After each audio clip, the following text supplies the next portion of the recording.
Doctor Shubhangi Wankhede या मुलुंड पश्चिम येथील ESIC हॉस्पिटल क्वार्टरमध्ये राहत होत्या। मंगळवारी सकाळी मी दवाखान्यात जाते असं सांगून त्या घरातून निघाल्या होत्या। त्यांचा मोबाईलही बंद होता। दवाखान्यात न जाता शुभांगी वानखेडे या कोल्हापूरच्या दिशेने निघाल्या होत्या। मात्र विठ्ठलवाडी गावच्या पांढरवडा परिसरात त्यांची MH03 AR 1896 क्रमांकाची गाडी थांबली होती।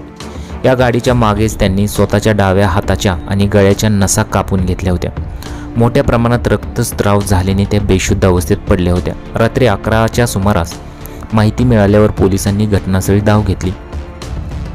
रक्तबंबाळ झालेल्या शुभांगी वानखेडे यांना पोलिसांनी उपचारासाठी इस्लामपूरच्या उपजिल्हा रुग्णालयात दाखल केले। मात्र रुग्णालयात नेऊन तपासताच तेथील वैद्यकीय अधिकाऱ्यांनी त्यांचा मृत्यू झाल्याचे सांगितले। सकाळी शवविच्छेदन झाल्यानंतर डॉक्टर शुभांगी यांचा मृतदेह त्यांच्या कुटुंबियांच्या ताब्यात सोपवण्यात आला। पोलिसांना शुभांगी यांची गाडी पुण्याच्या दिशेने असल्याचे दिसले। पोलिसांनी गाडीची तपासणी केली असता त्यांना शुभांगी वानखेडेंचे ओळखपत्र मिळाले।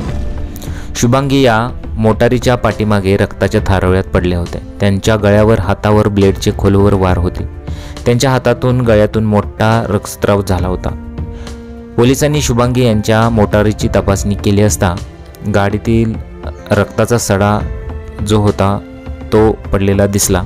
पोलिसांनी त्यांना इस्लामपूर येथील उपजिल्हा रुग्णालयात दाखल केले होते। मात्र उपचारापूर्वीच डॉक्टरांनी मृत घोषित केलं। शुभांगी यांच्या मृत्यू प्रकरणाची इस्लामपूर पोलीस कसून चौकशी करत आहेत। शुभांगी यांनी असं टोकाचं पाऊल का उचललं, त्यांना कोणती नक्की समस्या होती याचा पोलीस कसून तपास करत आहेत।